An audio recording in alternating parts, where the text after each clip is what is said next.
If you've been sitting on the sidelines trying to time the real estate market, this episode is for you. On today's episode, we're going to share how waiting can cost you way more than you think. Hello, and welcome back to the Happy House Hacking Podcast, the podcast designed to help young people in California navigate the path to happy home ownership. On today's episode, we're going to dive into whether or not it's the right time to buy. We get this question all the time. Should I just wait until the prices start coming down? Should I wait till the interest rate's coming down before I buy? And it's a great question to ask because buyers, especially first-time buyers, don't want to overpay and they don't want to miss out on something that's going on with the market. And so what we have seen time and time again is that it's impossible to time the market. No one can know for sure when prices are going up or when prices are going down. So instead of spending time trying to time the market, it's better to spend time in the market. So whether you're 5 weeks out from buying a home or even 5 years out from buying a home, you need to make a game plan to get there. And so we're going to go over how not being in the market can actually cost you more money in the long run. And it's astounding. We just heard a story about one of a buyer that was working with a lender we work with, and they were looking at buying a home back in 2021, 2022. They were in the market. They were, shopping. They were getting beat out. They were really nervous about paying, at or over the asking price to try to win the homes that they were looking at. And they said, no, we're just going to wait. And 2022, the rates went up to 7%. So they missed that window of locking in that lower rate in the threes. And then, they rated 23. They were hoping prices would come down or rates would come down. It didn't happen. 24, they finally were able to find a place. And during that time, they were renting, paying quite a bit of money, about $3,000 per month, which turned into almost $70,000 in rent paid over that time. And there's no ROI on that rental payment. Whereas if they had been owning a home during that time, that $3,000 a month would have gone back into their own pocket through the form of principal pay down. Plus, they would have captured that appreciation because during that same time, homes that they were looking at went up about $50,000 to $70,000. So there was almost $170,000 or $150,000 lost just by waiting. And so if you are on the fence, it's time to start seriously considering what you could be missing out on. So I want to share with you a little bit about what we're seeing in our market. And yes, there are things going on. There's always headlines about recession fears, about tariffs, about inflation, and about interest rates. Yet, what we know is that real estate prices are determined by supply and demand. So, I have a pop quiz for you. I'm pulling up on my screen here a little pop quiz question. Are we in a buyer or seller's market? What do you think? Is this a buyer's market or a seller's market? Now, what does that even mean? What is the definition of a buyer's market versus a seller's market? A buyer's market is when we have 6 months of inventory. That means that if there's no new houses listed on the market for sale, it would take 6 months at today's absorption rate for all of those homes to be bought up. If it's below 6 months of supply, that means that we're in a seller's market. If you guessed seller's market, you guessed it. It's definitely a seller's market. So on my screen here, I have an infographic that shows you the month supply going back to 2008. And as you can see here, back in 2008, things were extremely favorable to buyers. We had over a year's supply of homes on the market. There were so many houses listed for sale, and nobody could qualify to buy them because people had lost their jobs. The economy wasn't doing well. Banks weren't wanting to give out loans anymore. And so there is huge supply of homes available, low demand. And that means homes took a long time to sell. That was a buyer's market. But then if you look in the 2010s, things started to shift and that started to drop off. And we got into a seller's market from about 2012 moving forward through the 2020 era. It was a seller's market with about 4 months supply. So it was, just under that seller's market. And then we had COVID and inventory dried up even more. And we got down below 2 months supply. The lowest it was 1 month supply, which means literally if you waited 30 days and if no new listings hit the market, we would have been out of houses to sell. And so during that time, you can see the next chart shows you what happened to prices. And so we know that with supply and demand, if there's a lot of homes and no buyers, prices came down. In fact, that's exactly what happened. You can see the median sales price for San Luis Obispo County came down from around the $500,000 mark down to close to $300,000 in the low in 2012. And then things started to shift and prices started to pick back up. The economy was doing much better. People had jobs. People could qualify for financing and banks were lending again. And so this next chart shows you the number of homes that were listed for sale. And so back in that 2008 era, there was over 2,500 houses for sale in SLO County. All of this is the reason why prices were lower. There's huge supply versus what we have now. You can see as we trend to the right, that number of active listings has dropped. It was in the 2000 range during the 2009 through 11 era. And then in 2012, the number of houses really started to drop back down to about 1,000 to about 1,200 homes listed on the market at any given point throughout the year from about 2012 until 2020. And that's when we had the pandemic and we had interest rates get slashed. We had relocation. So people could now move and work remote. They were coming to buy houses here because they could afford it while still earning a Bay Area income or LA income.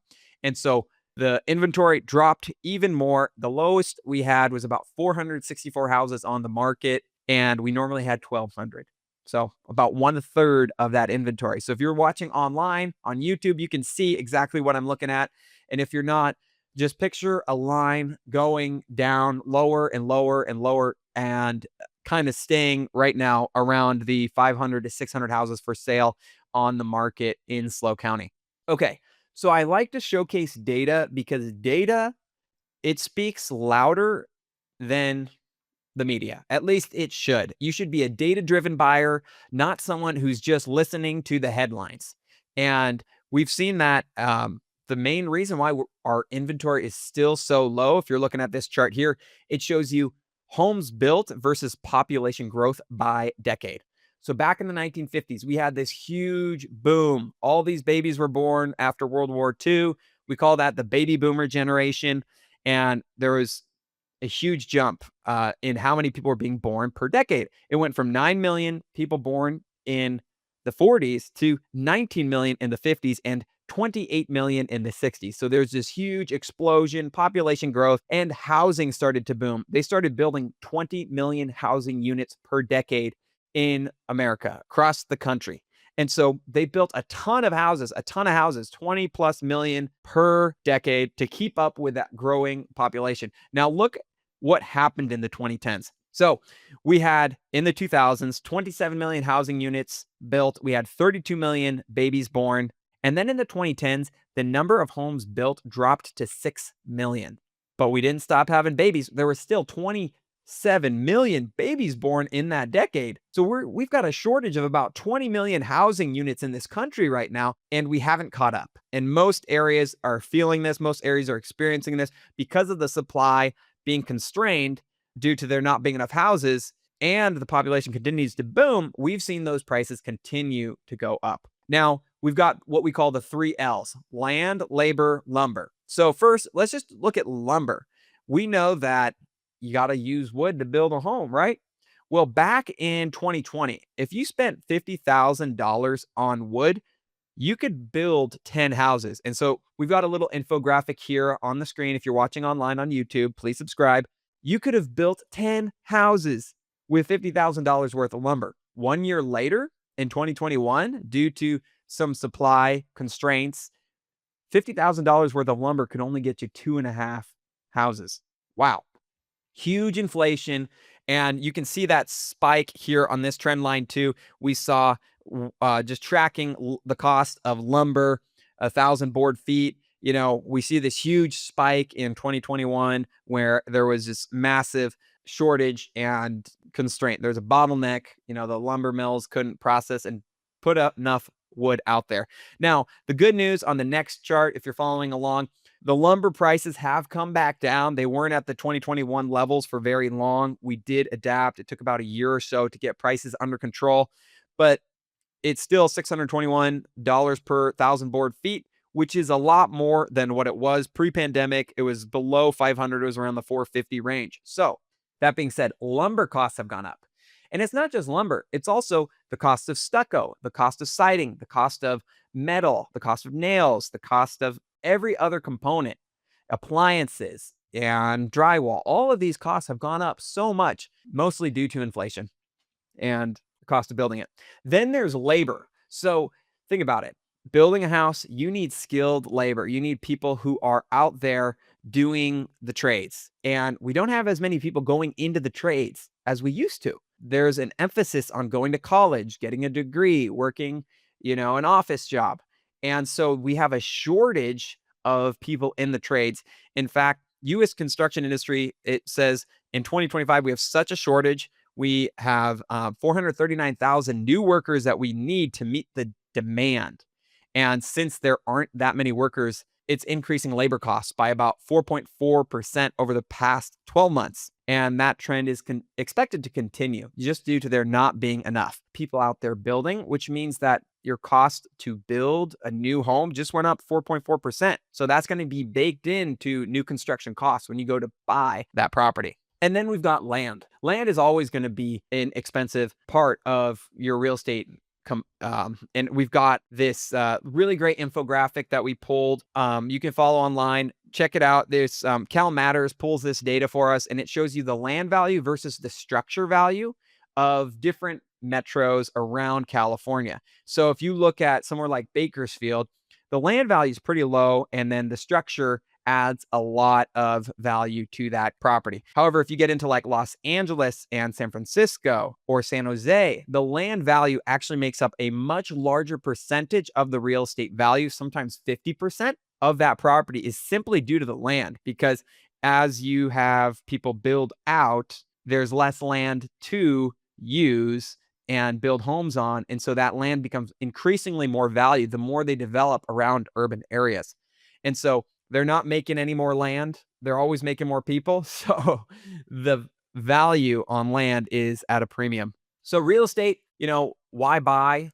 And if you're on the fence, you're thinking through these things like, oh, I'm going to wait till, something happens, the prices come back down.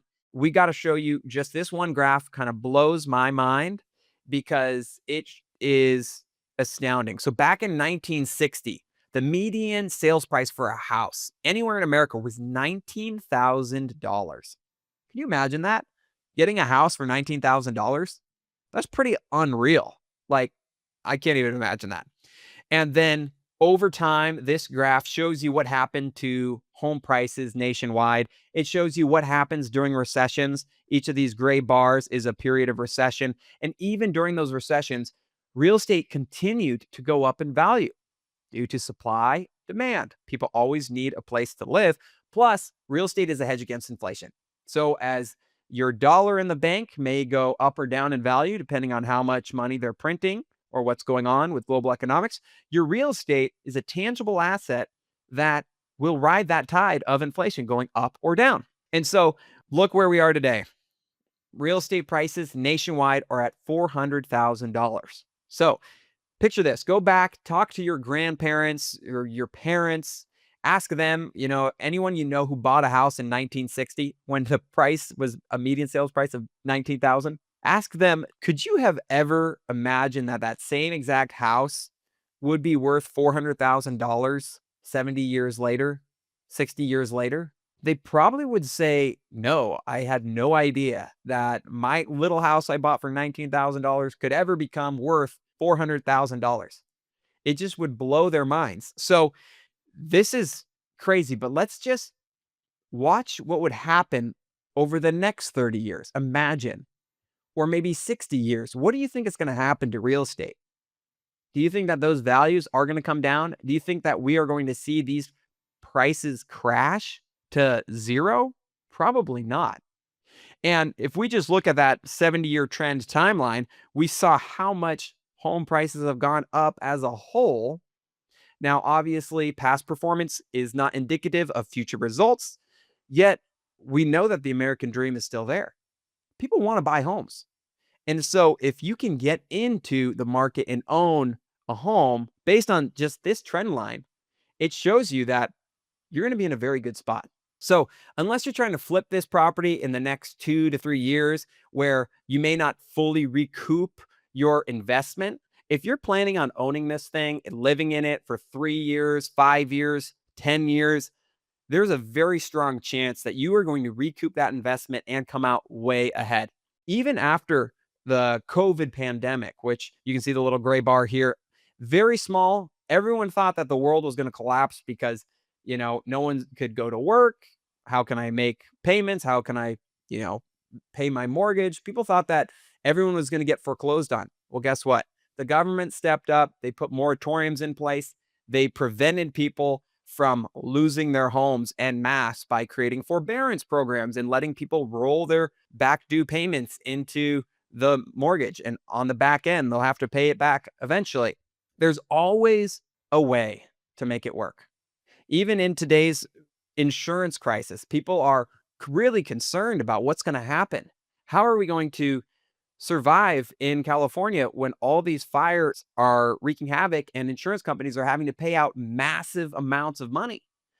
Well, we've somehow figured it out and we continue to figure it out. And people are resilient. We will find a way to make it work. So I'm really confident in that. One other thing, I saw this one slideshow at a presentation I went to one time, and the news, the media, they're always chiming in saying that real estate, this is a terrible time to buy. So if you've got your YouTube pulled up, you're watching this online, you could see this. This just shows you a number of the headlines that were run across the country at different times. From October 2015, there was a headline that said, "Housing today, a bubble larger than 2006." And that year, the median home price was 300,000, and then prices went up 5.1% that year to 315. August 2016, we're in a new housing bubble. That next year, home prices went up 5.4% to 332,000 nationwide. November 2017, home ownership doesn't build wealth, study finds. That year, home prices went up 6.1% to 353,000. September 2018, it's better to rent than to buy in today's housing market. That year, home prices went up 4.1% to $367,000. July 2019, the housing market is about to shift in a bad way for buyers. Home prices went up 4% that year to $382,000. December 2019, next year will be hard on the housing market, especially in these big cities. That year, home prices went up 16% to $443,000. July 2021, housing boom is over as new home sales fall to pandemic low. Home prices went up 18% that year to $523,000 nationwide. And so if we are letting the news inform our decision making rather than local economic data, local real estate data about supply and demand, we're listening to the wrong voices. We need to be looking at the facts and not getting drowned out by what's going on social media, what's going on in the news, and all these headlines. And look, I get it. Right now, we're talking to buyers every single day who are concerned about global events, about trade wars, about economic policies and tariffs. There's a lot of unknown out there. There's always uncertainty out there in the market. And so what that's done is some people are clamming up. They're sitting on the sidelines and saying, I'm going to wait. I'm going to wait to see what happens. I'm just going to hold out and not make any big decisions. And as you're waiting on the sideline, there are people who are still buying homes and getting into the market. I think of this famous Warren Buffett quote. He says, when people are being fearful, be greedy. And when people are being greedy, be fearful. Right now, there's a lot of fear out there in the real estate market. There are so many people who are just pausing their search saying, I'm going to wait. I'm going to see what happens. And we've got new listings coming online with multiple offers. Buyers are coming in over the asking price. And it's still a super strong seller's market. And so if you're trying to time it, really, the best time to plant a tree was 20 years ago. The second best time is today. We don't want you to miss out on building equity. And in fact, right now could be an incredible time to buy because of all the uncertainty and the concerns. We've seen some homes that have been sitting for a while. They've had some big price adjustments, which means, hey, that's a more motivated seller. Maybe you get a really great offer accepted, or maybe we get that seller to give you extra closing costs and credits or do some repair work for you.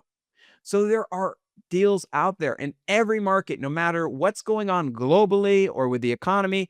There are still great deals to be found if you know what to look for. That's why if you're still sitting on the sidelines thinking about buying a home but not making a plan, we encourage you, please contact us today.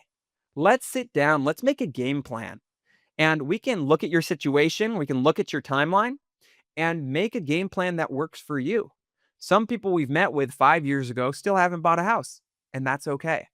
Some people we met with bought a house within 45 days. So it totally depends on your timeline and your motivation. And our motivation is always going to match your motivation. So if you're super excited, you want to get out there, go after it, sweet, let's do it. If you just want to learn a little bit more and make sure you get your financial house in order so you're ready to buy when the perfect deal comes up, we can do that too. So we wanted to share that with you so that way you felt more emboldened and empowered. Because the last thing we want is for you to miss out on building equity through real estate. If you want to learn more about the market or make a game plan to get you into your next home, please contact us. You can send us a DM or just call us, email us, and of course, subscribe to this podcast. Share the content with other people who you think would benefit from it. It means so much to us to know that there are people who actually watch these episodes or listen to this podcast. So thank you so much. And we want to hear from you.